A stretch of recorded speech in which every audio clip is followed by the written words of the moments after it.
This episode of the podcast is brought to you by headbed.com.au. Hey everyone, before we dive into today's episode, I wanted to share something special.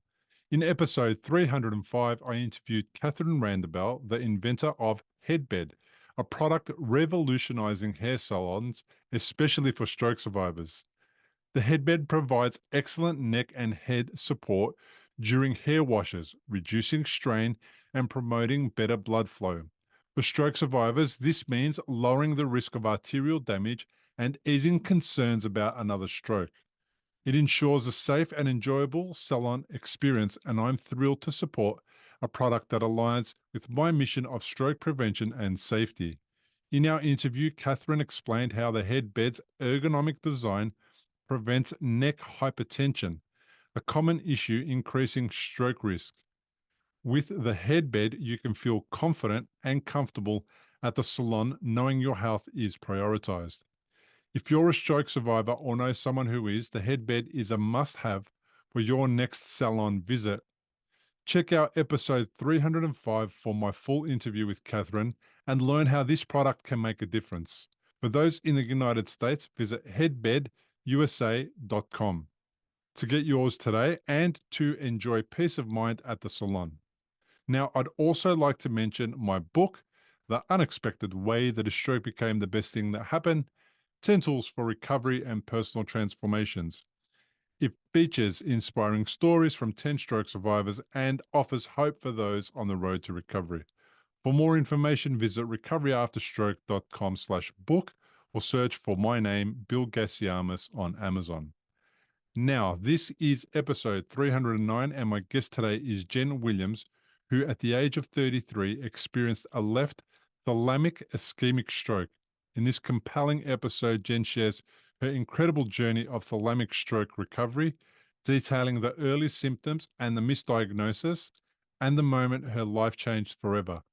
Jenn also discusses the emotional and physical challenges of recovery, the risks associated with taking the contraceptive pill, and the importance of self-advocacy.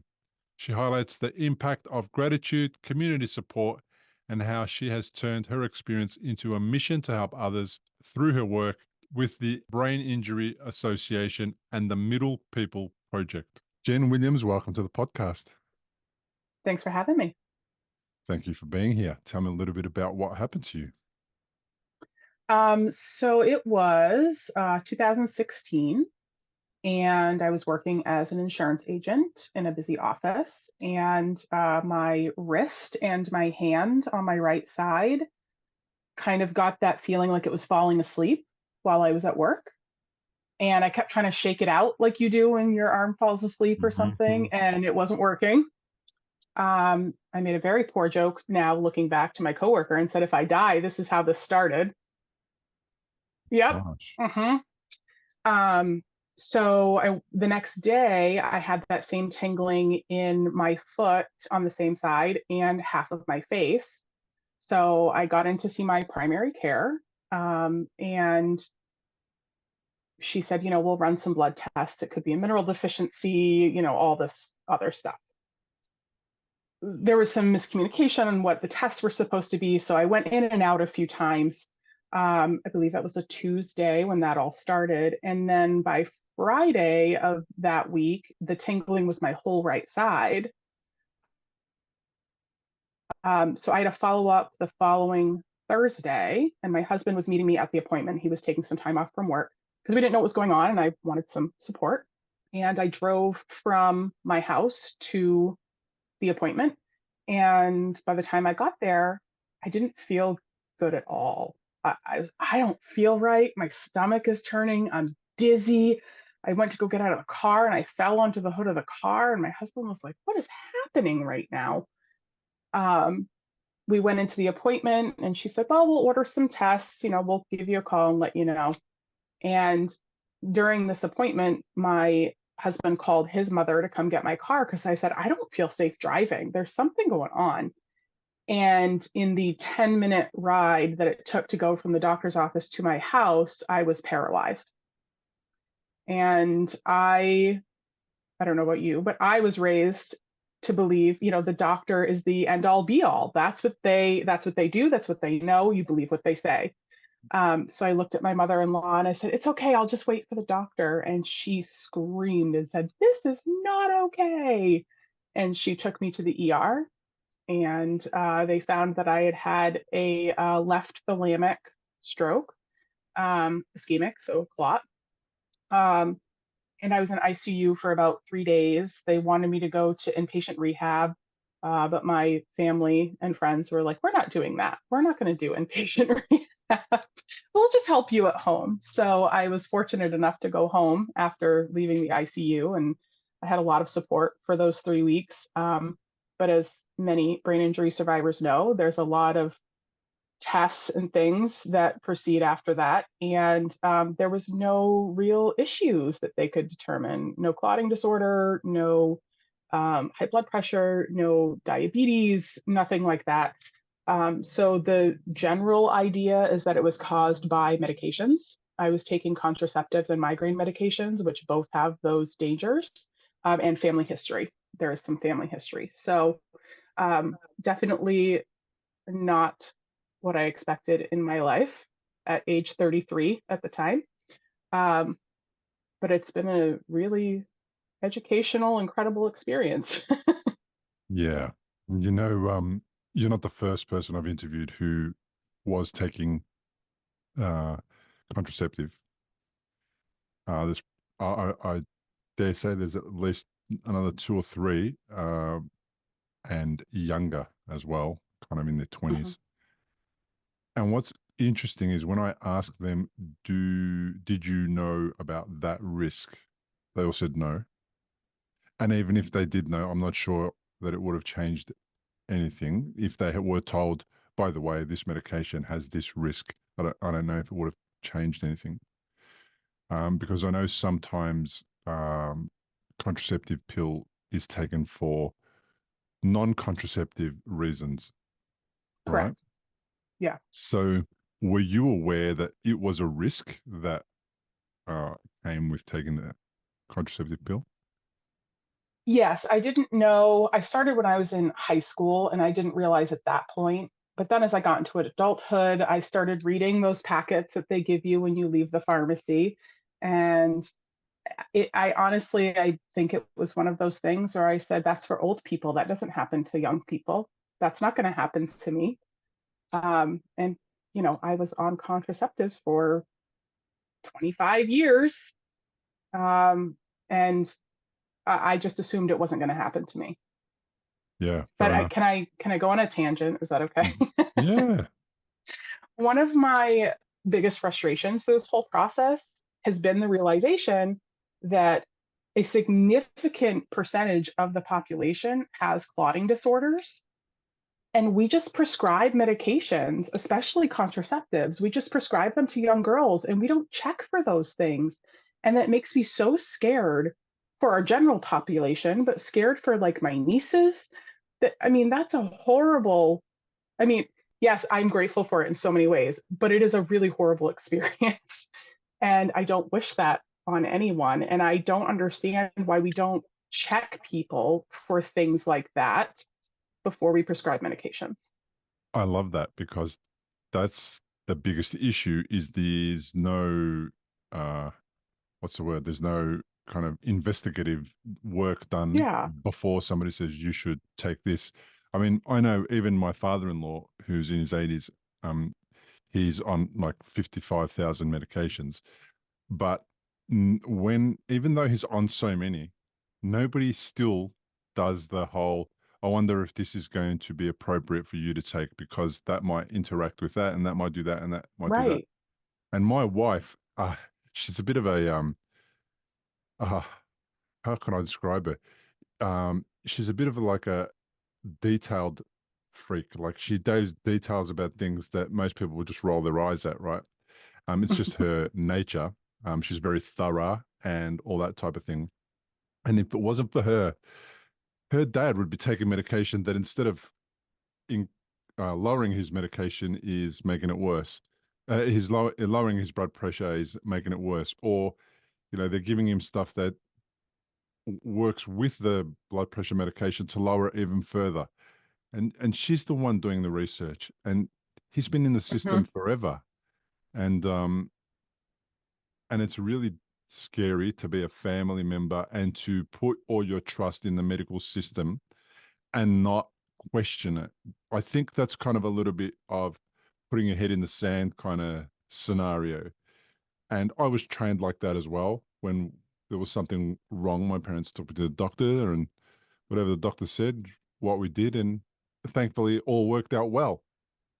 But if I took that approach when I went to hospital for my first bleed, If you've had a stroke and you're in recovery, you'll know what a scary and confusing time it can be. You're likely to have a lot of questions going through your mind. Like, how long will it take to recover? Will I actually recover? What things should I avoid in case I make matters worse? Doctors will explain things, but obviously you've never had a stroke before. You probably don't know what questions to ask. If this is you, you may be missing out on doing things that could help speed up your recovery.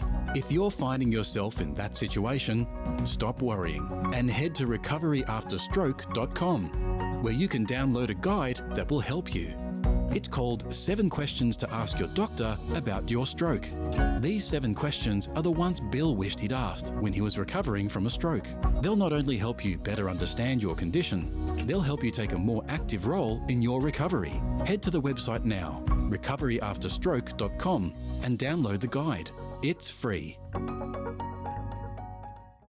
well, not for my first blade, for my second blade, then I would have been completely dissatisfied with the level of care that I was receiving. And at 37, when my life's on the line, I'm like, well, I don't think I'm going to cop this. You guys aren't going to be that way while I'm around, and I'm going to do Yep. something about it. And then I took Good for you. responsibility for those things. Luckily, I was able to. I was cognitively well enough just to be able to take responsibility for that stuff and to handball some of that stuff off to my wife, and we got through it. What bothers me about women who have taken the uh the contraceptive pill and have been on my podcast is that when I've asked them, did the doctors say it was the pill that did it, they do the whole, well, it may have been the pill that did it. Yeah, they won't Yeah, they no one won't cop to that. yeah, no one commits to it. I mean, it No. doesn't say it on the box for no reason. It says it on the box for a reason. And when you're perfectly healthy, you don't have any history for any of those conditions that cause blood clotting disorders. And you're young and you have a stroke and you're on that, there should be a logical conclusion. And there shouldn't be this, we're just going to wipe our hands from that. But I think that is the pharmaceutical industry, right? That is that whole, Hmm. just give them this stuff, and 99.9% out of the time it won't cause any harm and it won't cause any problems, and if it does, we'll just deny it anyway. We'll say it could have been something else. Right. Right. So they classify my stroke as cryptogenic because Ah, they're not going to say that it was officially the contraceptive. So they say that there's no known cause. yeah. Well, if I don't have any of the other risk factors, Mm-hmm. I don't smoke, I don't, I take very good care of my body, all of my numbers are good, then what does that leave? But it's like they're too scared to say that, Mm-hmm. which is really unfortunate because it leaves so much unanswered for people that are like myself, like you, that are looking for answers. Mm-hmm. And you're looking to maintain your health as much as possible. Now that you've had a stroke, you want to make sure you don't have another one. Did Uh-huh. anyone say you should stop taking the contraceptive pill? Oh yeah, that was the first thing that the doctor said to me. Well, Thank how? goodness. Oh my gosh. So it probably wasn't the contraceptive pill, but stop taking it anyway. Oh yeah, the neurologist in the ER came to me and said, "You will never take contraceptives again." That was in the ER before I was even admitted to the ICU. Yeah. Yeah. I many years ago I was coaching a lady who wasn't on the contraceptive pill, but she was on other medications. Stuff again that she had started in her teenage years for some conditions, right? for a particular condition. And by the time I spoke to her, she might have been 25, 30 years into taking that particular medication. And the very first question I asked her was, is it still necessary for you to take that medication? Has that issue resolved? And she looked at me dumbfounded. She goes, I don't know. I've never asked anybody.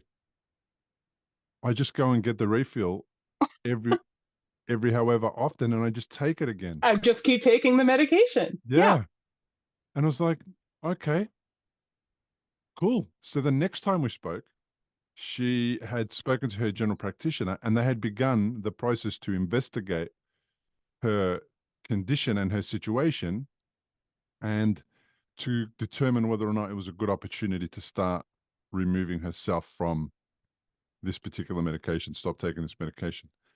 And no one had followed up with her in all those years. No one had said, how's this going? How's that going? In Australia, you have to go back and get a script from your doctor every so often. They'll give you certain refills. And the pharmacist, where you pick up your medication all day, every day, your entire life, knows you by name by now. Nobody kind of goes, what are you still doing taking this? How are you going? Like, are you better? Have you recovered? And I think that too comes down to the piece of self-advocacy, advocating, understanding your body, but also advocating for your body. And I've been very clear with my doctors. I don't want to take unnecessary things. How long have I been on this? Can I get off of this? And they know that that's my stance. So I think being very clear and direct in that way can be really helpful. But like you said, a lot of people just don't even think about it.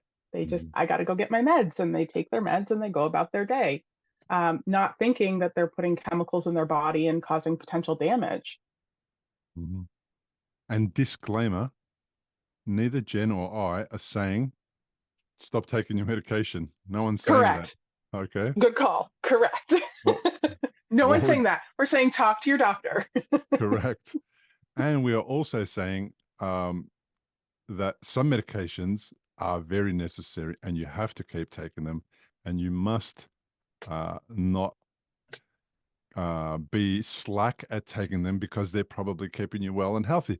So there's both sides of the spectrum, and we're encouraging people just to know where they're at. Yeah, where they're at. Just to ask. And I do so I'm from Maine in the United States, and we're the most northern state on the East Coast. And I do self-advocacy training with support groups with a colleague from New Hampshire. And one of the things we tell people is, it's your body. You have the right to ask questions about your body and about your care. That's so important. It's okay to ask a question, and so many people are too scared.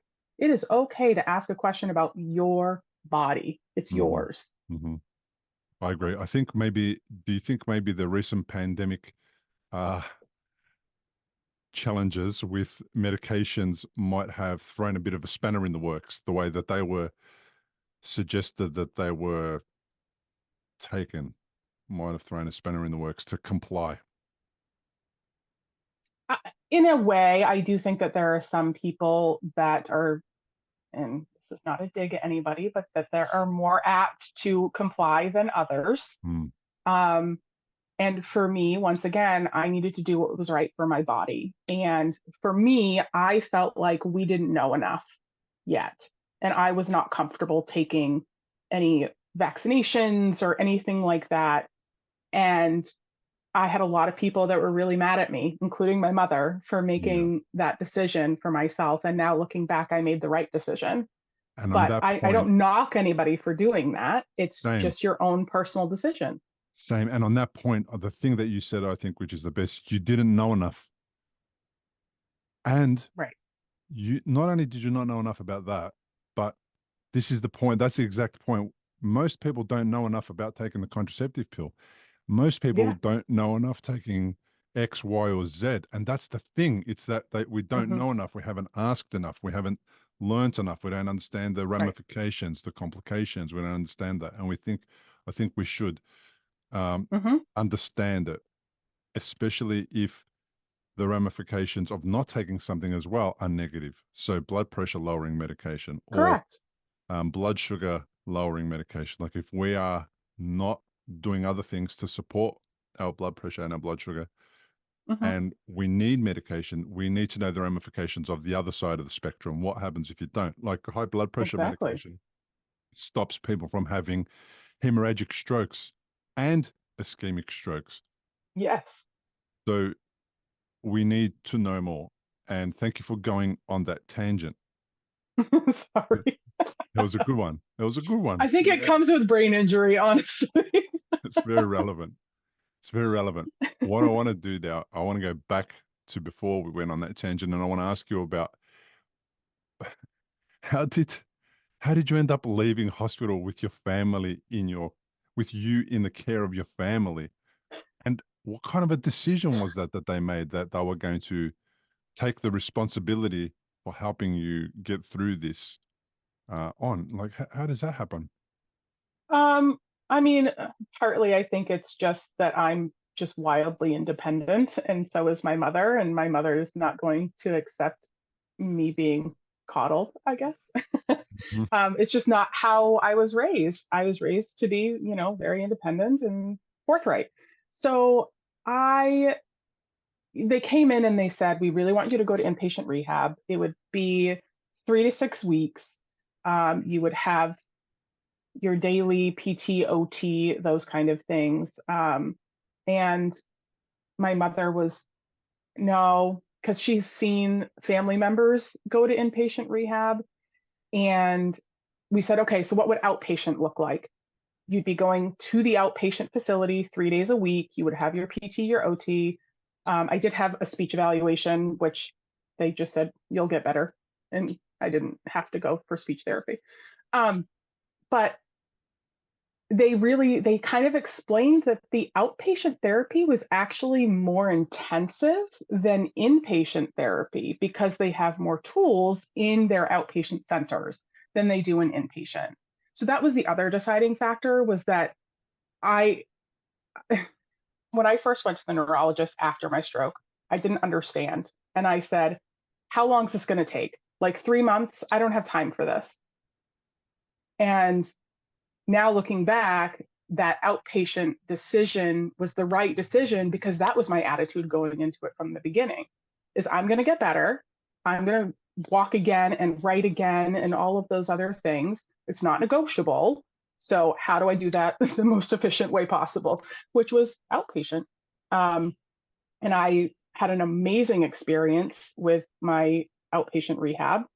And during the days when I had appointments, my mother would come and take me. And then on the days where I didn't have appointments and my husband was at work, I had friends and family that would come and spend the day with me because I was a fall risk. So make sure that I, could go to the bathroom and that kind of thing. I wasn't allowed to cook because I couldn't tell temperature in my hand. Um, and of course, there's all cognitive pieces to that as well. So I had friends and family that would come over and make me lunch and that kind of thing. And then in the evenings on the weekends, my husband was the caretaker. Yeah, that's very cool. I get it now. That's a great move. Um, I thought that they took on your care and they had no uh, tools or capabilities or skills to do any of that stuff. And I was fascinated to hear that story. But I think what you did was awesome because I was in inpatient rehab for about a month, and I was like you. I was maybe I wasn't. How long is this going to take? But it was. I'm going to put as much time and effort in as I can while I'm here to get a Mm, result, so I go home sooner. And instead of yeah. being in for the 2 months that they had booked me in for, was in for a month. And then I went to outpatient rehab, and I had a similar kind of support structure where family would take me to and from, and my level of cooking was just low level of, you know, prepping a sandwich or something Hmm. simple that didn't require knives and standing for Yes. too long and all that type of thing. Um, and then family was bringing over food, and then my wife, when she wasn't at work, she was helping out and doing her bit. So it was very similar And I remember going to outpatient rehab, but I felt like it was a bit of a waste of time. I felt like I had done the majority of the recovery. I got great results at inpatient rehab, and then outpatient rehab. I ended up getting to the point where I said to the guys, I think I'm done with you guys. Hmm. You've done a great job, and I'm going to take the responsibility to improve my walking even more on my own. I'm going to do that at home, and I'm going to get better at home. But thanks for everything that you did. And one of the reasons I did that was because I was, but I had 3 appointments a week, and after about say 9 months of, about 6 months of outpatient rehab, that meant that I had to spend, and they were always around the middle of the day or something like that. I had to spend half of the day going to the appointment, doing the therapy, and then leaving the appointment and coming home. So it was about 3 to And 4 hours a recovering day. from the appointment, Yeah. recovering from those appointments takes a lot out of you as well. Yeah. So it's about 3 or 4 hours of the day that are gone. So I couldn't be productive in other things. Mm. So it was kind of weighing up all the pros and cons, and then going, okay, the pros are that I'm really well enough to go home, and then I can definitely do more recovery on my own and save 3 or 4 hours 3 days a week. That's how I Yeah. saw it. And I asked my physical therapist, um, I said, how, like, would you classify this injury as, because I call them all brain injuries. Would you classify this as like mild? It doesn't feel mild because I'm learning to walk again and learning to write again. And she said, I would call it moderate. And I said, I'm just trying to figure out if my recovery is because I'm younger and I have more gray matter and I am more easily recovering, or if it's because of like the type of stroke. And she said, honestly, it's because you show up. And I said, what do you mean I show up? Of course I show up. And she said, the amount of people that don't show up to their appointments is shocking.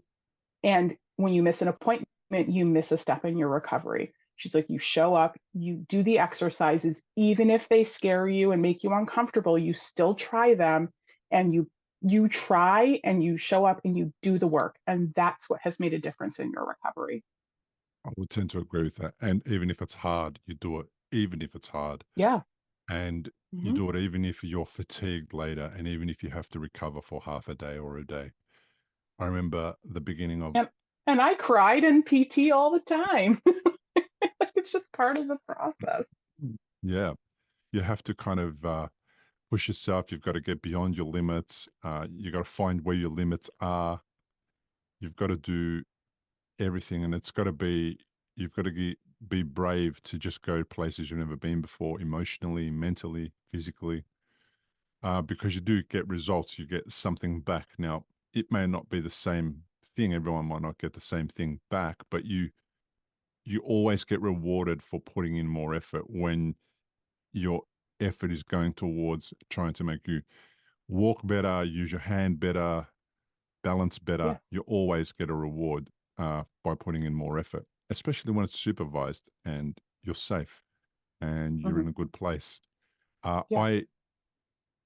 I like to think that people who are listening to this podcast or other podcasts that are related to health and wellness and recovery and overcoming challenges and all that kind of stuff are always going to be better off than the people that are not looking for podcasts to listen to learn from, books, Hmm. um, who are not asking to be on a podcast.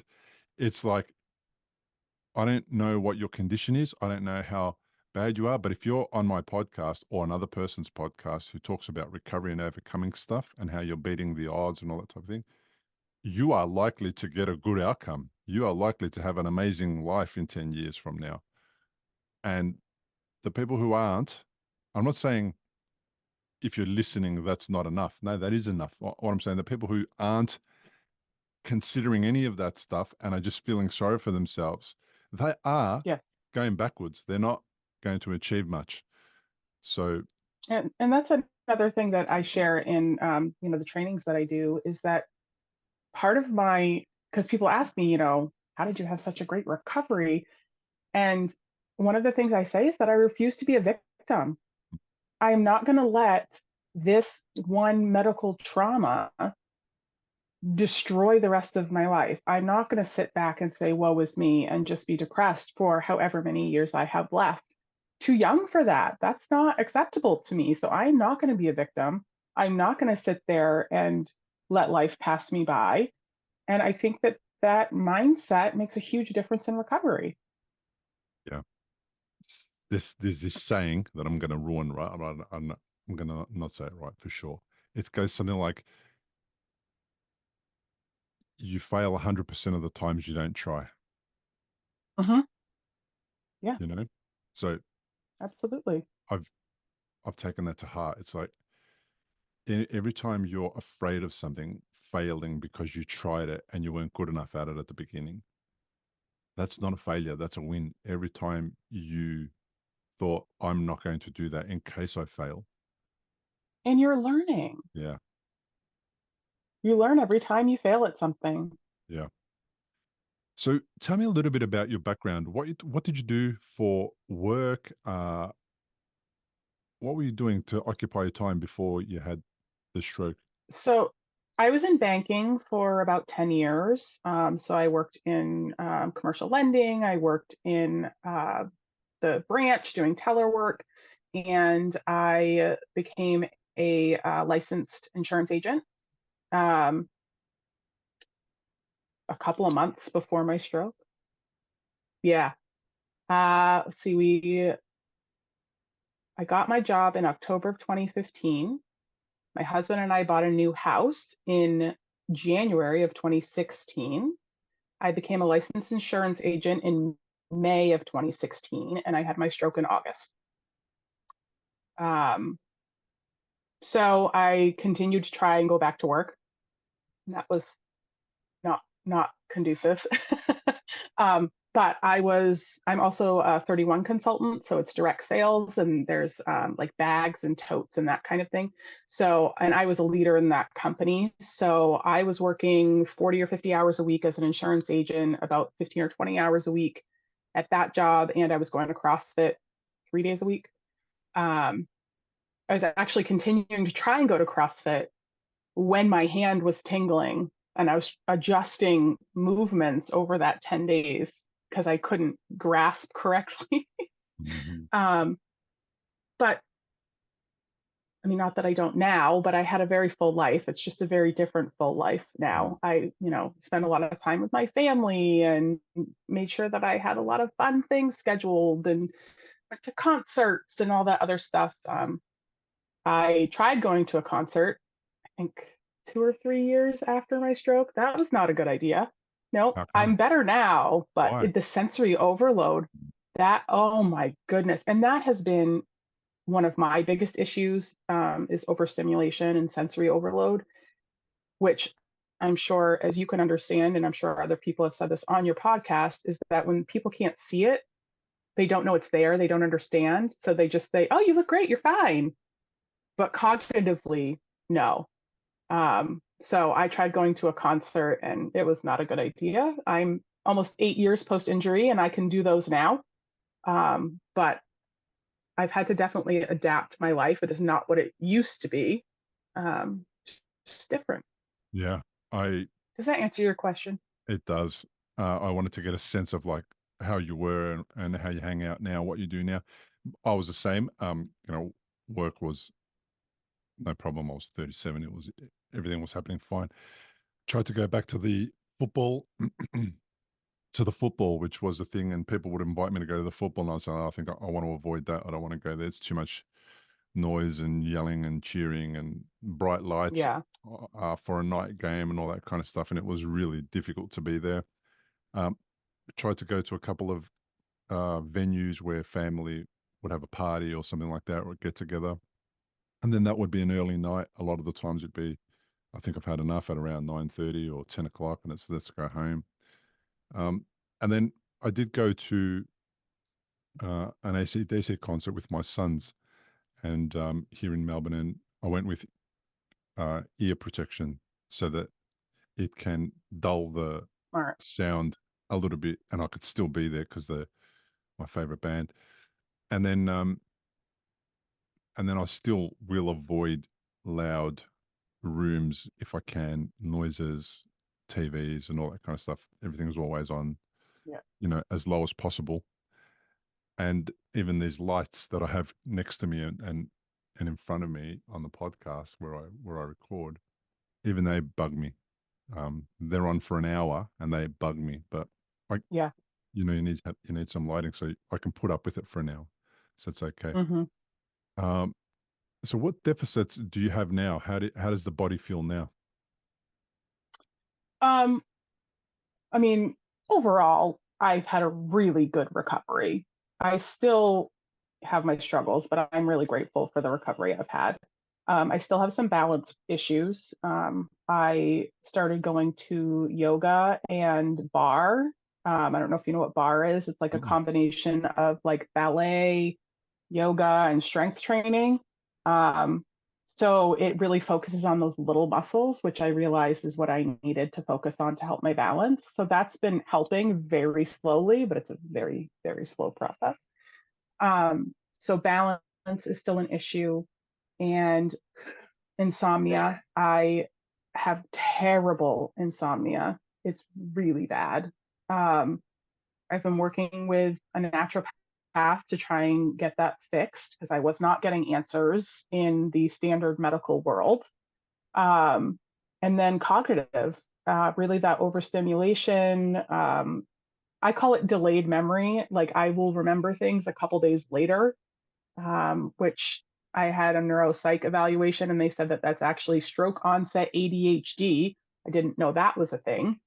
Um, so it can't be treated with medication because it's due to brain damage. So I just kind of have to navigate as best that I can And with it all may of that. Um, and stroke onset ADHD makes you remember things 2 days down the track.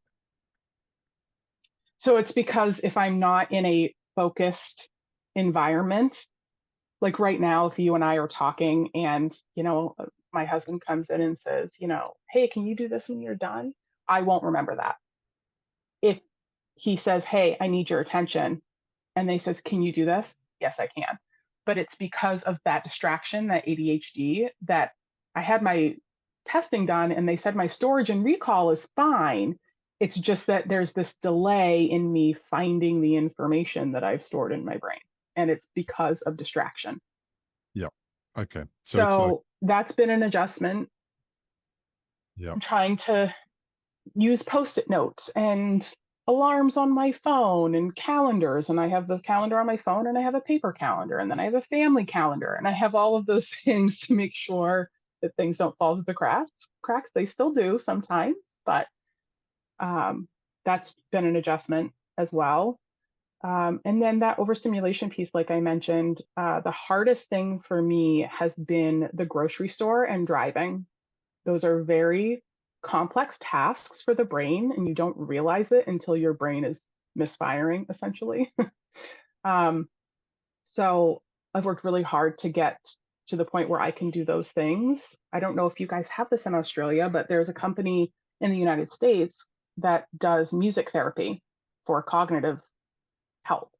And I used them, which made a huge difference. And I went from not being able to drive for more than maybe 15 minutes to driving an hour, hour and a half, and like going having lunch with my friend and driving back an hour. So that made a really significant difference in my recovery. But when I'm tired, that all flares back up. Yeah. And then the brakes get put on. I know that Hmm. when I'm tired thing, the wall comes up from Yes, out of nowhere and it's like, that's I'm a here great again. description, a great analogy. The Yeah. wall. That's Yeah. exactly what it is. That's what it is. And it's like, I'm here again. All right. Okay. I'll stop. I'll sit down and I won't do anything now for the next however many hours.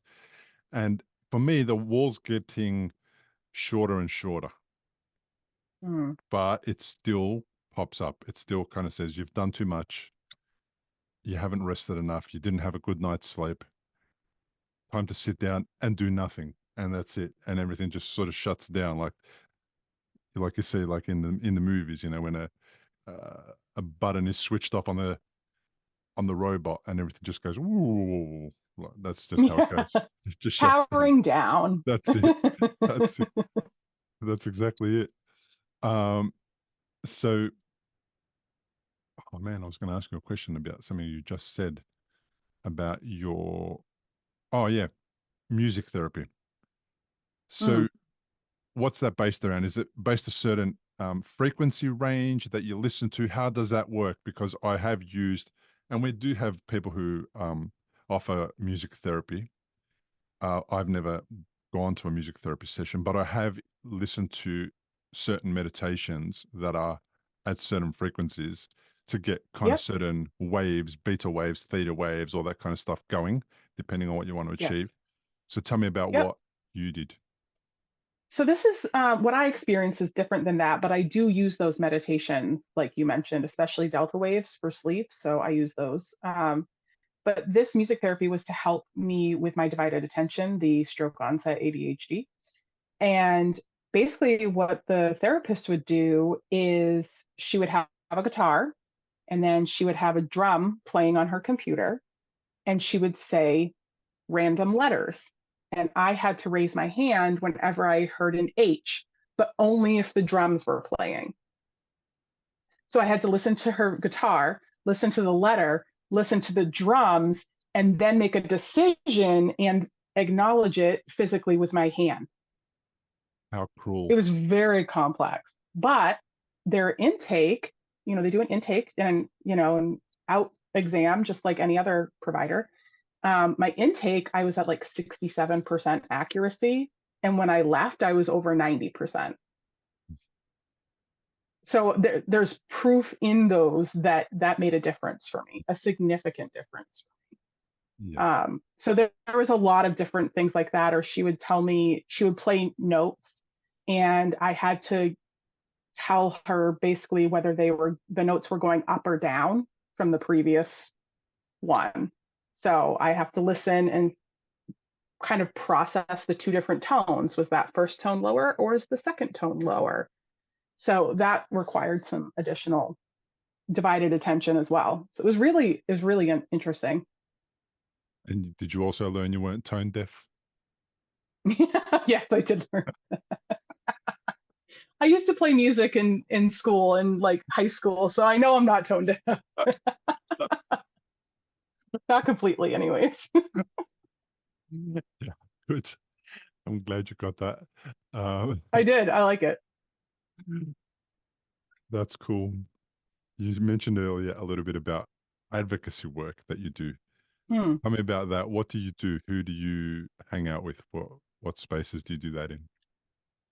So I've done some speaking at some support groups. I've done some speaking to college classes for future speech language pathologists to kind of talk about brain injury and how they can actually make a difference in brain injury recovery. I Can I plug? I don't want to like plug a business or anything, but I want to Yeah, tell you about this project. yeah, plug Okay. it, plug it.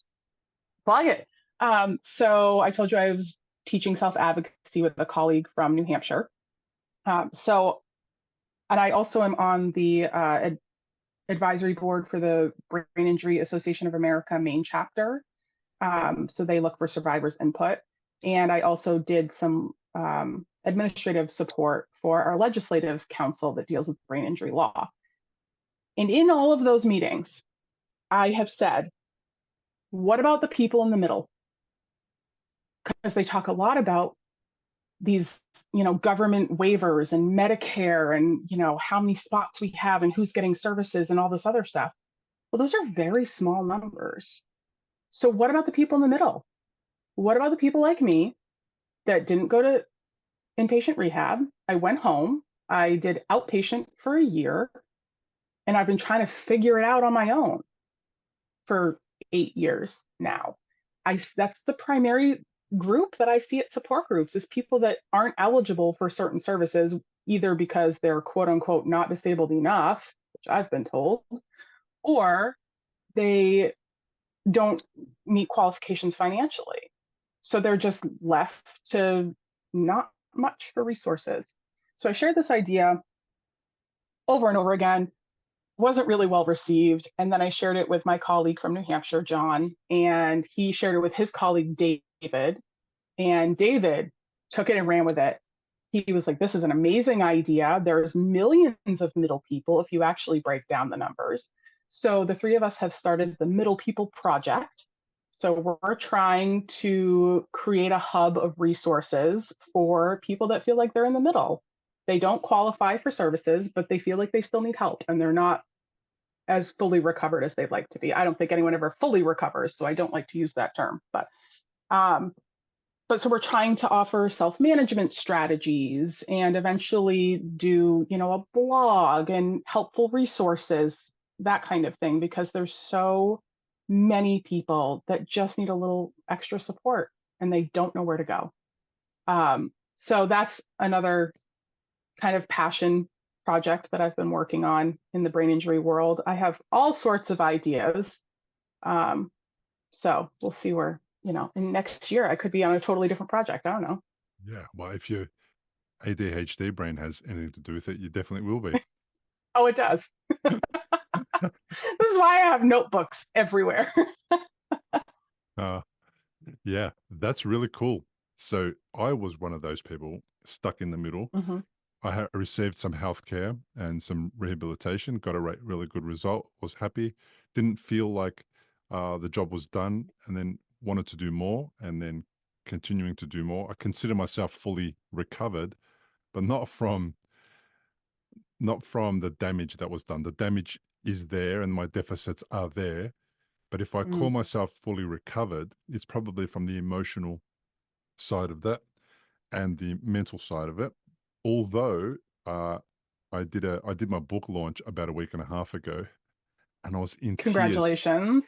Thank you, thank you. I was in tears so often in my presentation, in my speech, and I had to start making jokes about it during the presentation. There was so much of it, and I didn't realize I was going to have such an outpouring of emotions in that way, Mm, that it was going to be so evident. And I had to catch myself a few times.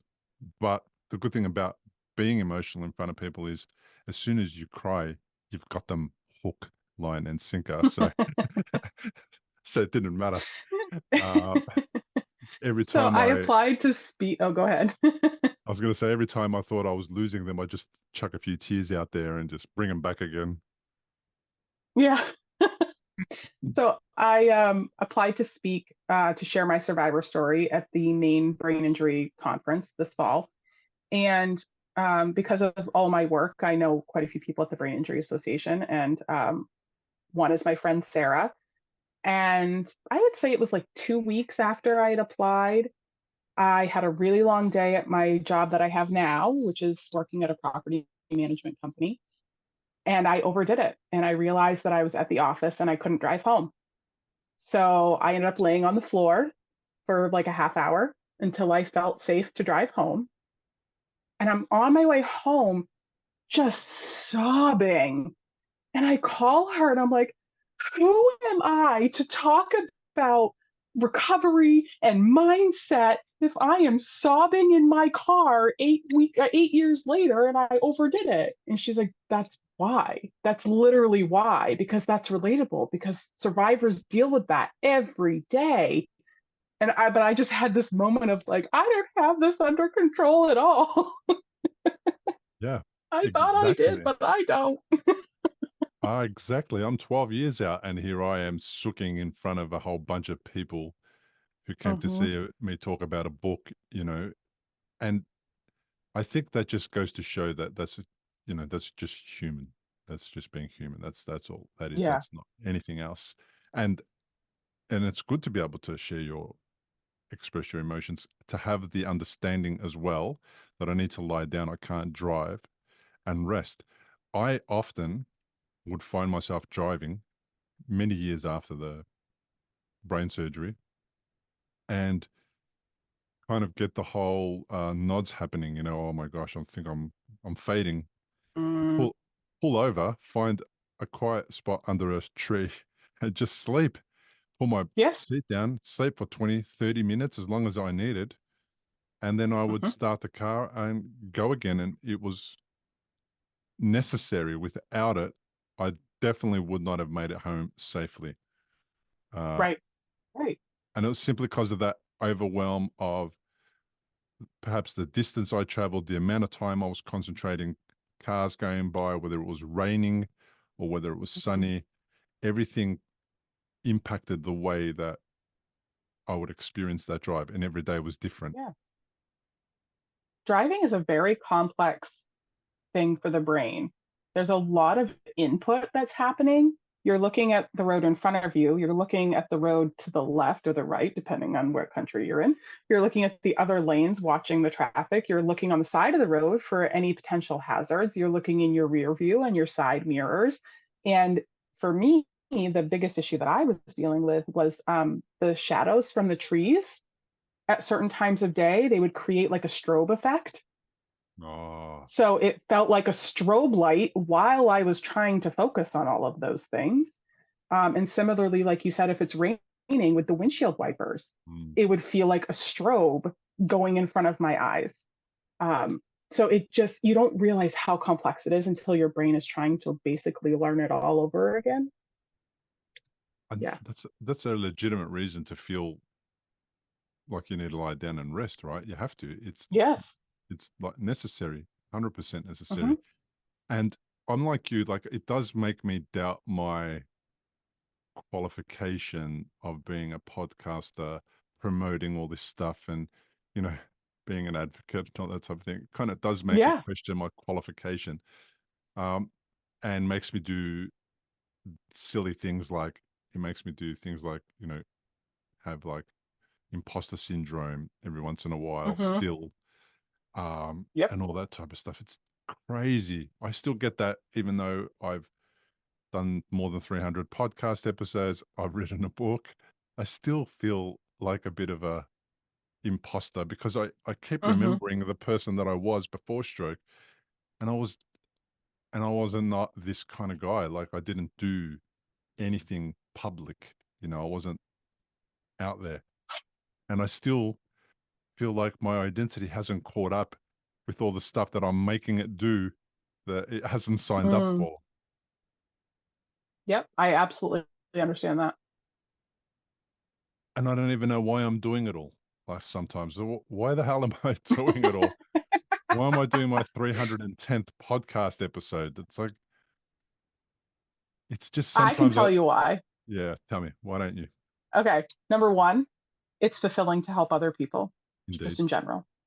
Number two, there is such a lack of voices and information around brain injury. So you're making an impact by spreading information. And number three, it's healing to connect with other people that have gone through what you've been Tick, tick, tick. Yeah, through. that's exactly why. And Because I sometimes do the same thing. I'm always looking for like, how can I make an impact? How can I, help this person? What resource do they need? So and that's my same drivers as well. mm, and sometimes I feel incapable of actually helping and making an impact. And Hmm. because a friend of mine's daughter had a hemorrhagic stroke last year, and she was 17 at the time. I was in ICU with him, and we struggled together. They've come a long way, and she's a lot better, but she's got pain now in her left foot. So when things Mm. started to settle down, the numbness turned to pain, and the pain kicked in, and she's struggling. And I don't know. It's not How my long job. ago was it? It was in the last 12 months, and now she's struggling with Yeah. pain, dramatic I, pain, because of where the stroke happened was the area of her brain where pain receptors do that work, right? That's as much as I know about it. But was it the thalamus? it was in the middle of the brain, near the very center of the brain, Hmm. right Okay. side, right side. It when you see the brain scans, you see the two sides of the walnut, and then in the middle there's kind of like a bit of a gap. The bleed was from the right side. She had an AVM that was damaged, that damaged the right side, but it bled into that gap between the two pieces of the walnut. Anyhow, they drained it, and she's got an amazing result, right? But she's got this pain now, and that's the thing. It's like, for me, I realize the work's not done, and I don't know how useful it is, this podcast, to people who have pain, who feel debilitating pain. And I can't relate to it because I don't feel that. I feel a little bit of pain, but not ridiculous. She's not able to sleep because of it, and it's causing some drama. So then I still feel like I'm not doing enough, like my work's inadequate. And I know it's not, but I feel that because way. every injury is different. Yeah, yeah. And Which I don't want used people to to be in hate pain. that turn of phrase, Yeah. that every brain injury is different. But I've learned to accept it and actually appreciate it, because that means that you're not pigeonholed into one recovery timeline or whatever it may be. So even though you might not relate to her on the pain level, the general concept, is all very similar. Yeah. And I've seen that other side of what stroke does to families, because she's got great parents and they're doing a good job and it's all good. But I can see the strain on the family and the mum and dad and what they are going through. And then I just think about that. So I'm getting a little bit, it's on my mind a lot more, and I'm getting a little bit overwhelmed by it. Not in the like, it's not going to shut me down or stop me from doing what I'm doing or anything, but you know what? My heart goes out to them, and that's what it is. And I don't want them to be in that situation. And I hope that they have a resolution, and they're going after every possible resolution. So Good.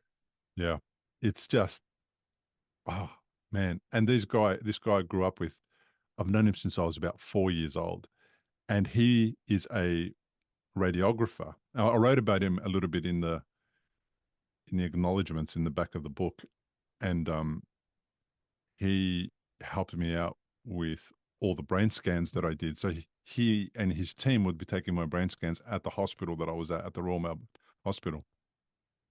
And he wasn't meant to, but he would come after the scan and go, "It's looking all right," or because I had about 8 or 9 MRIs in the time that they were monitoring the blood vessel that burst, the AVM, and he would come and go, "Yeah, it doesn't look like it's changed. My things have settled down a little bit, etc." And stop me from waiting that 1 month to get the news with my doctor.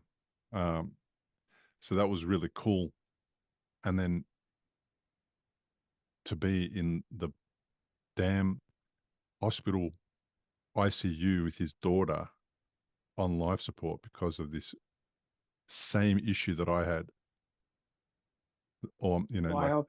11 years later, it's just crazy. I just can't comprehend it. But it was great to be that guy that was able to walk in the ICU and show them what is possible, so that they could just, I didn't, without saying anything, right? All I had to do was walk in there. Right. And then give Now, them hope. can I ask you a question? Have you seen any gains or changes as you've gotten further away from your injury? Yeah. Cognitively, things are improving still. And physically, things are stable to slightly declining. But the decline is not something that I can't address. So what I notice is my balance gets worse sometimes, and my pain and the tightness and the spasticity in my left side gets a little bit worse. Now, again, nobody would know if I said that to somebody that knew what spasticity looked like for some stroke survivors. they would go, you don't have spasticity.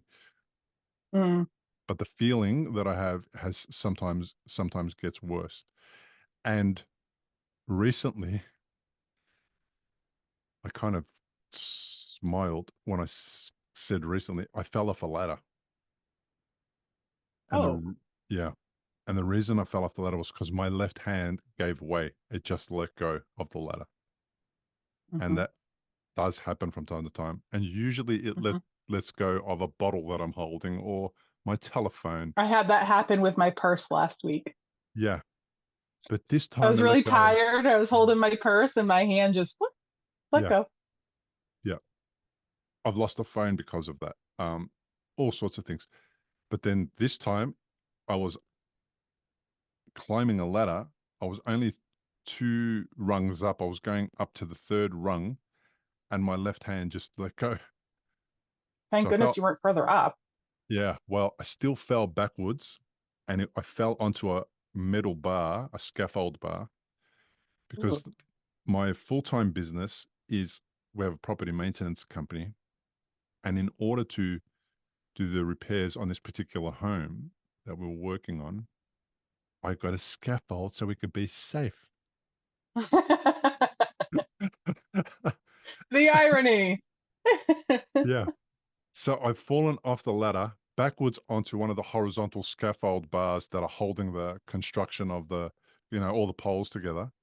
It broke my fall.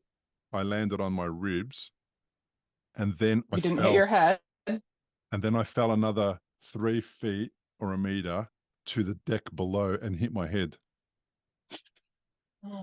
So it was quite a shock to find myself down there. And then I couldn't sleep properly for about a week. And then I started to sleep better after that. And it's been around 3 weeks. And only for the first time last night was I able to lay on my side. I haven't been able to do that for 3 weeks because of the Oh pain. my I got it gosh. checked out. There was no bruising. There was a lot of bruising. There was no broken bones or anything.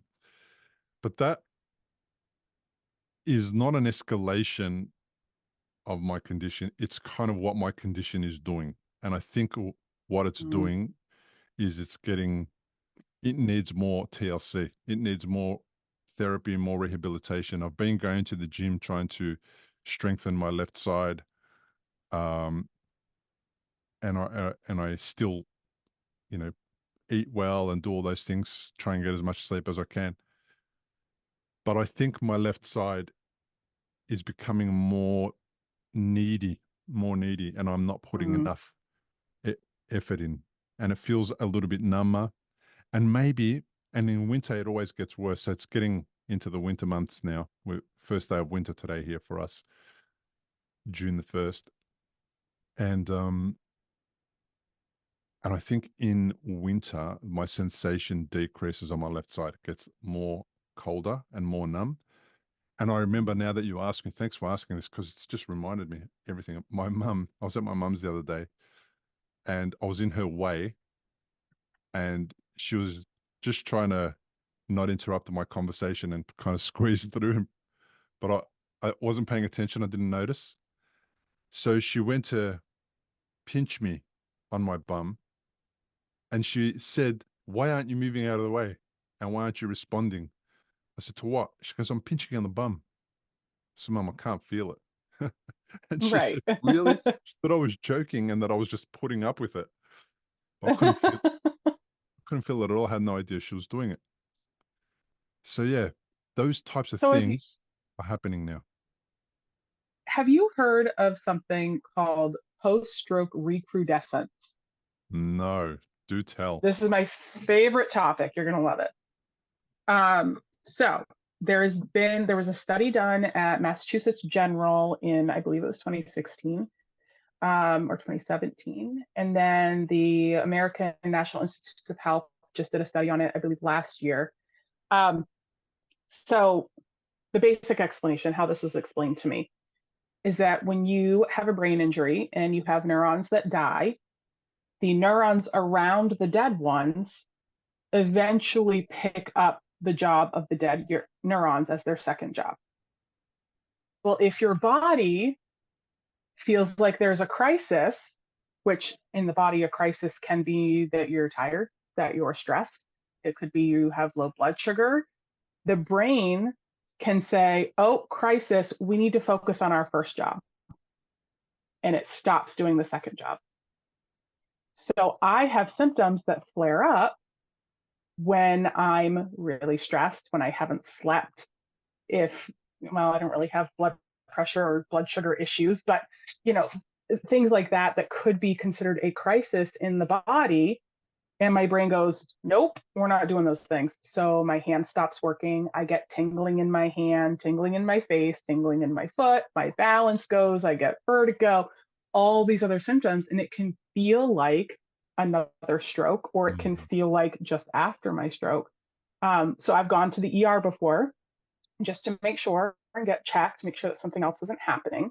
And I'm usually fine. But I learned about that and it made so much sense. And when I talk to other survivors about it, they go, oh, yeah, when I'm tired, all my symptoms crop up. Mm-hmm. When I'm really stressed about dealing with my doctors, all these symptoms pop back up. So it might not be necessarily decline. It could just be you're not at homeostasis, for lack of a better word. I love that explanation. I think that's also is valid. What you just said is definitely valid. Classic example is if I have an argument with my wife, Because yay, everything just marriage. yeah. Happily married for my God, 1996, 28 years, right? So um I get more symptoms. Yes. So when I'm in negative Mhm. emotional state, I get more symptoms. And it encourages me not to be there for too long.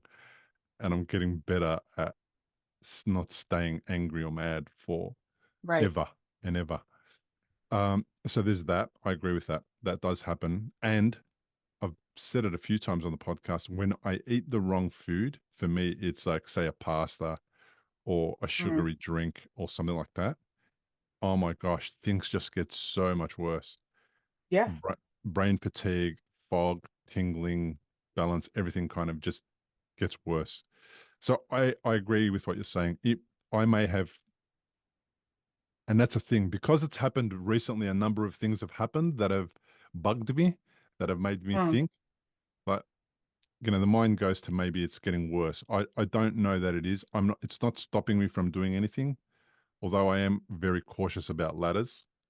Um, always have been, even though I fell from one. I always have been. Yep. And what it says to me is I just need to go and get more rehab, more therapy. That's all it Mm. says. And I've been at masseurs, chiropractors, this guy, that guy. I've been there the whole time and they know me really well. So yeah, I don't know. It's always changing and I'm always adjusting and I'm always finding a way to overcome it.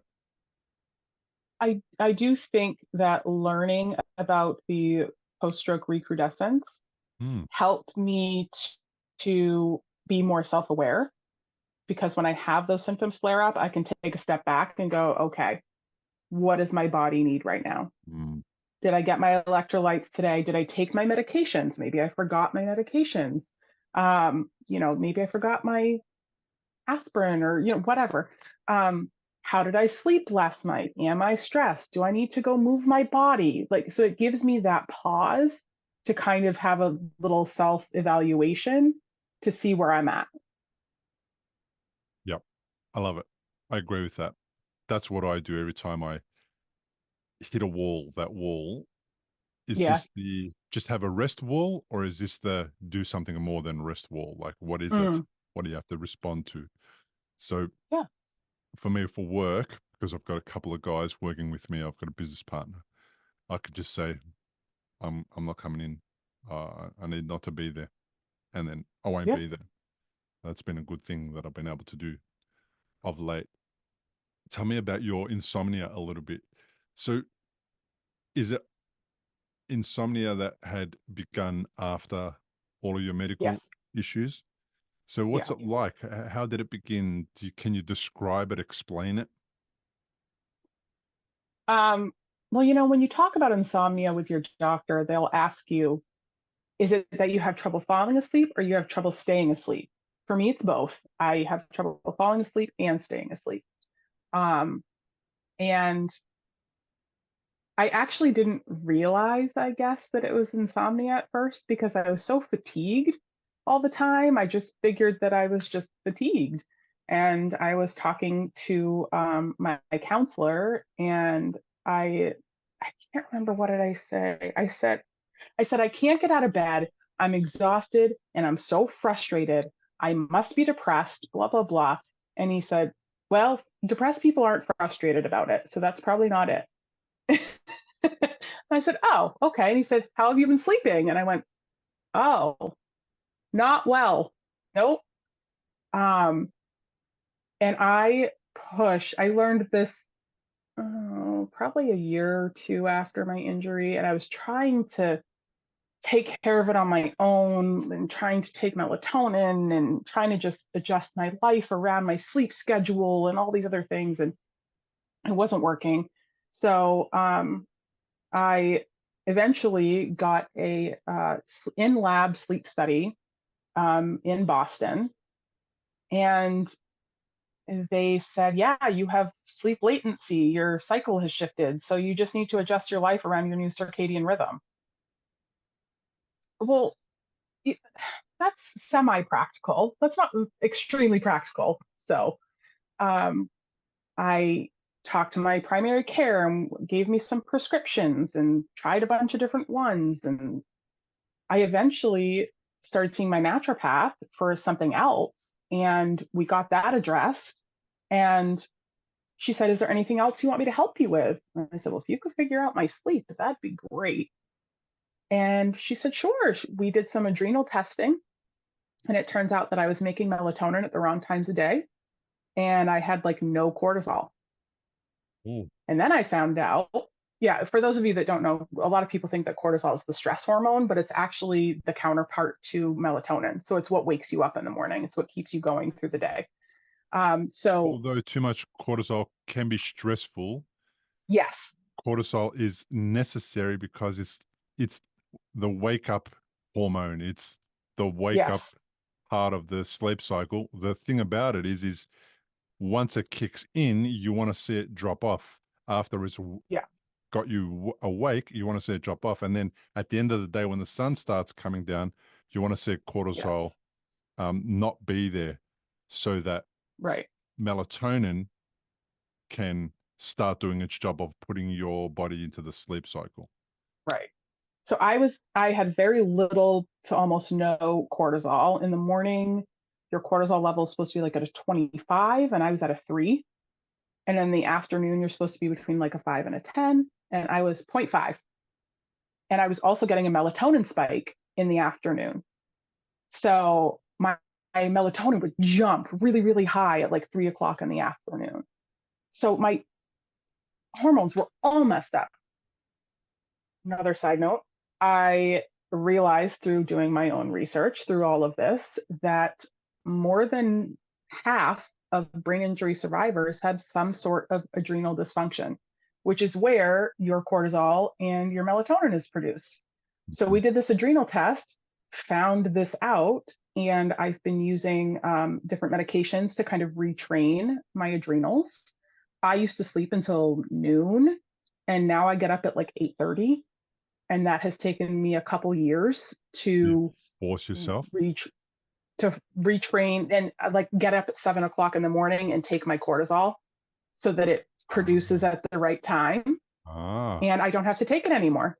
My body has figured out the cortisol part, so now I'm working on the melatonin part.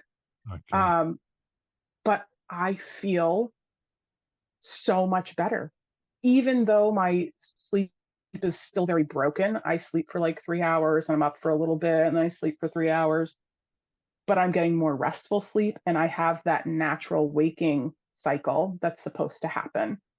So it's been a very long journey on the insomnia piece. I've done all of the healthy sleep habits, no technology 2 hours before bed, listening to delta waves, meditating, reading, dim lighting, essential oils, all these things to try and create this like almost romantic sleep situation. And it really was just my adrenals that needed to be retrained. So it's been a very long process, but it is worth it. I love it because you have got a positive outcome. And that just goes to show you it is something that you can address, and it's whether they're looking Yes. deeply enough into it. When I typed in cortisol deficiency into Google, it says cortisol deficiency occurs when the adrenal glands do not produce enough cortisol. This can happen for four main reasons. When the pituitary gland is unable to produce the chemicals needed to tell the adrenal glands to switch on their cortisol production. So it's a proper brain communication Yes. signaling issue. So Yes. why I read that was, if anyone's struggling with their sleep, is to ask deeper questions beyond, can I have a sleep medication because I haven't And I slept for didn't want to months. be on sleep medication. I didn't want to be on that crazy stuff for Yeah, years and years. I wanted yeah, to fix it. yeah, And, instead of just saying, I don't know, I don't sleep well, give your doctor details. yeah. Explain, I'm not falling asleep well. I'm waking up every 30 minutes. Because that's what I was experiencing. I was waking up every 30 minutes and I would be Mm. up for an hour, hour and a half. And it was like naps, all day naps, because I was so out of balance. Um, so asking the very detailed questions and being very open about what you're experiencing can really make a difference. Get your pituitary gland checked out. Get your um, adrenal glands checked out.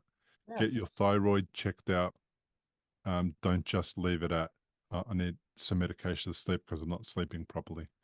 And I had a thalamic stroke, which I have since learned, because I did not know this, that the thalamus is the distribution center of the brain. So all of the information that comes in goes through the thalamus and then gets sent out. So when you have damage to your thalamus, it can affect everything because the thalamus communicates with everything. Mm-hmm. So it could depend, not even your pituitary, it could be a thalamic issue. It could be any number of things. Yeah. Yeah. It's important to know where the stroke happened and what part of the brain is impacted and what that part Absolutely. does for a living, how it, Mm-hmm. how it pays its rent. So that's awesome. I'm glad you're getting a result and you're seeing an improvement there. As we come to wrap it up, tell me a little bit about what the hardest thing about stroke for you was. Uh, I would say grief, the grieving the loss of my old life and my old identity. I realized that I had really begun to absorb a strong, deep work ethic as my identity. So when I couldn't work, I didn't know who I was. I was like, I'm not working 80 hours a week and busy and all of those other things. Like I don't know myself. And I had to grieve the loss of that old life. And I still have days where I cry and I'm like, what happened to my old life? Um, and the loss of some relationships. There are, um, you were talking about the family thing earlier. My family's wonderful, but I do have some family members that have never really asked me about my brain injury, that have never shown any curiosity in how I'm doing, um, which is eye opening. And then I have friends that just couldn't handle it. They just could not handle the fact that I was on this road to recovery and, wasn't just accessible to them 24 hours a day or anything like that. So I think just in general, grief is a really huge part of it. And I think that's the hardest part for me was the grief. The loss of identity is a very interesting one. Mm, I speak about that in my book as well. I think it's chapter 3. And why, and the good part about that is you can rehabilitate your identity really quickly. Yes. That's a good part about it. You can become involved in all those things that you're become involved in to keep you busy for another 80 hours a week, but just in a Mm-hmm. different way. And Mm-hmm. you pick up relationships in those new spaces, just like you were interacting with people in those old spaces. So that's really Yeah. cool. The friends one is an interesting one because many stroke survivors experience the same thing. But it says more about the people who kind of step away or don't know how to handle it than it does about you. And I agree. I think it's a blessing that they move away and step away, because if they're incapable of supporting you or being okay or normal or just be there, they're incapable of doing that, then I think it would make your recovery harder. It would cause some stress Mm-hmm. or some aggravation or whatever. And I think they do a Yeah. really good job of going, I don't know what the hell I'm doing here. I'm out of it. I'm gone. It seems weird and it seems like a bit of a letdown and that they're not doing what you would expect of them. But I think they're doing the best thing they could possibly do, and that's like go away. So, Yeah. you know, I mean, if that would be hard for them, then I don't want them to be present. yeah, That's yeah, not fair to either of us. yeah. So, I do also want to just talk a little bit about gratitude. Mm. Um, I My counselor asked me one day, well, he kind of said, "Oh, I bet if you could go back in time and change it, you would." And I thought about it and I said, "No, actually, I wouldn't." And he said, "Okay, you got to explain that to me." And I said, "I have met people that I never would have met without being on this journey. I've connected with people and it changed me for the better. I have more internal peace.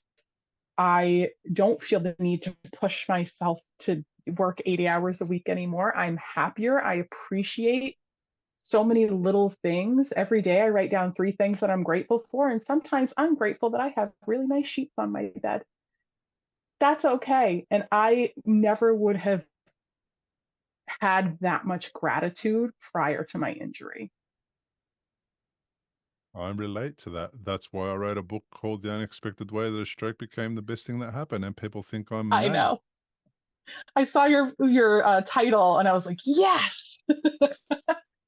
People think that I'm mad. And it's like, I'm not saying anything positive, although there is positive things. I'm not saying that pain is good and all this is, and it's like we should suffer indefinitely and suffering is amazing.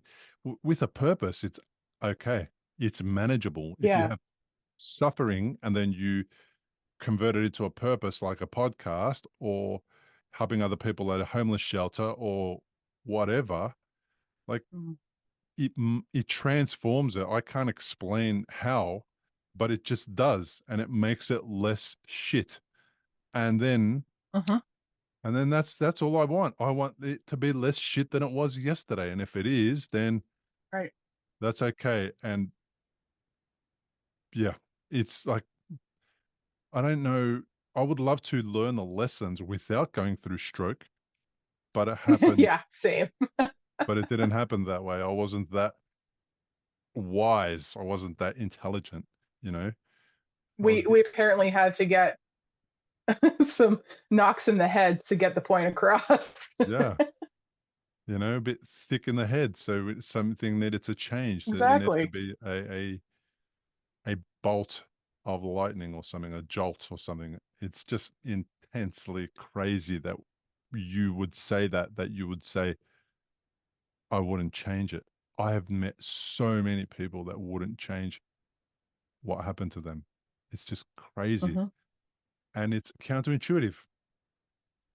Yeah.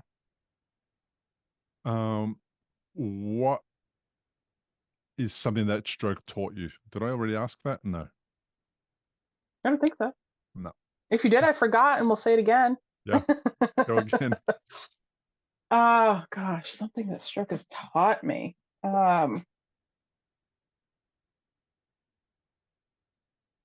it's taught me so much. I guess it's hard to pinpoint one thing. I would say probably the gratitude piece. Obviously, that's a big part. And then it's okay to advocate for yourself. It's okay to ask questions about your healthcare. And I say this all the time, and some people don't like it, but your doctors are your employees. You can fire them. If it's not working, it is not working, and you can move on to the next. And that has been a huge change for me to say, you know what, this isn't a good relationship. I'm moving on to the next person. And just having the self-awareness and the comfort in saying that brings a whole new depth to self-advocacy for me internally in all aspects of my life. It has taught me to stand up for myself in critical moments that I really need to. That's profound. It's so good to stand up for yourself. Thank you. And to take them on and to just make them accountable. That's all. That's all you're doing. Just checking out that the information they're giving you is accurate and it's applicable to you, and it's the right, it's the right information. It's no different to what they do to you when you get asked by 25 different health professionals in the hospital, what happened to you? So what happened to you? So what happened? It's on the chart. Read the chart. Yeah, but tell me what happened to you. Like I told your nurse, I told this person, I said it at my last appointment. Yeah. And it's just what they're doing is they're double checking that they've got the right person in front of them, that they are talking about the right, and that's all we need to do. It's like, okay, so what are you going to do about it? How are you going to help me? Why are we doing this? What's the purpose of that? Why aren't we doing this? Why aren't we doing that? And you can do it nicely. You can have a lovely conversation with one of your medical professionals. If they don't like the answering questions, well, then they're the wrong person, and then you should fire them, and then you should move on and get somebody to help. And I had one neurologist that my first appointment with her, the other neurologist had left the practice and they had someone new. And during my appointment, she kept looking at her smartwatch. And she was like giggling. And so she was clearly reading messages on her smartwatch. And I got home, I was so angry. And my husband was like, try talking to her about it. Just try talking to her about it. She's new to the area. She's the only one in the area. So see if you can work it out with her. And my next appointment, I said, I need to tell you that at my last appointment, I did not feel like you were as invested in my care as I am. And I really need us to be on the same page. And she sat right up and went, oh, I'm so sorry. I didn't mean to do that, blah, blah, blah. And we had a great relationship until she moved again. I've gone through a lot of neurologists, but even just saying that in my previous life, I would not have said that. I wouldn't have ever said something like that. But I did, and it worked out, and we got on the same page, and we took steps for my recovery, and it felt very collaborative. So even just saying something like that made a huge difference. Yeah. Excellent. What would you like to say to some of the stroke survivors that are listening, that are just on their journey, or a few years down the track, things are a little bit challenging for them? What do you want to say to them? Recovery is not a sprint. It's a marathon. It is not 3 months. It is not a year. It is not 2 years. It is a life-altering journey. And I will tell you, I probably spent the first 3 years of my recovery in grief. And once I got through all of that, I was able to give back. I was able to start helping people and speak at support groups and do self-advocacy work. And there's a lot of really beautiful things that can happen on the other side of that grief. You just have to hang in there. Thank you so much for joining me on the podcast. I really appreciate it. Thank you. It was really nice to be here. I really appreciate it. I love talking about brain injury. Me too. You wouldn't have guessed. It's a weird topic to love, but you wouldn't have guessed from the 310 episodes, but yeah, I don't mind it either. Thanks so much, Jen. Thanks, Bill. Thanks for joining us on today's episode. If you are interested in a copy of my book about stroke recovery, you can grab a copy on Amazon or by visiting recoveryafterstroke.com/book. To learn more about my guests, including links to their social media and to download a full transcript, head over to recoveryafterstroke.com/episodes. Thank you so much to everyone who has already left a review. It means the world to me.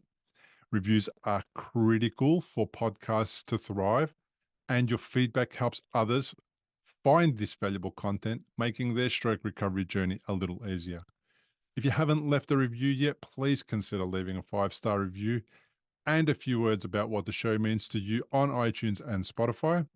If you're watching on YouTube, leave a comment below the video, like the episode, and subscribe to the show on the platform of your choice to get notifications of future episodes. If you are a stroke survivor with a story to share, come and join me on the show. The interviews are not scripted. You do not have to plan for them. Just be yourself and share your experience to help others in similar situations. If you have a commercial product that supports stroke survivors in their recovery, you can join me on a sponsored episode of the show. Just visit recoveryafterstroke.com/contact, fill out the form, and I'll be in touch with more details on how we can connect via Zoom. Thank you once again for being here, listening, and participating. I truly appreciate you. See you on the next episode. Importantly, we present many podcasts designed to give you an insight and understanding into the experiences of other individuals. Opinions and treatment protocols discussed during any podcast are the individual's own experience, and we do not necessarily share the same opinion, nor do we recommend any treatment protocol discussed. All content on this website and any linked blog, podcast, or video material controlled this website or content is created and produced for informational purposes only and is largely based on the personal experience of Bill Gasiamis. The content is intended to complement your medical treatment and support healing. It is not intended to be a substitute for professional medical advice and should not be relied on as health advice. The information is general and may not be suitable for your personal injuries, circumstances, or health objectives. Do not use our content as a standalone resource to diagnose, treat, cure, or prevent any disease for therapeutic purposes or as a substitute for the advice of a health professional. Never delay seeking advice or disregard the advice of a medical professional, your doctor, or your rehabilitation program based on our content. If you have any questions or concerns about your health or medical condition, please seek guidance from a doctor or other medical professional. If you are experiencing a health emergency or think you might be, call 000 if in Australia, or your local emergency number immediately for emergency assistance, or go to the nearest hospital emergency department. Medical information changes constantly. While we aim to provide current, quality information in our content, we do not provide any guarantees and assume no legal liability or responsibility for the accuracy, currency, or completeness of the content. If you choose to rely on any information within our content, you do so solely at your own risk. We are careful with links we provide. However, third-party links from our website are followed at your own risk, and we are not responsible for any information you find there.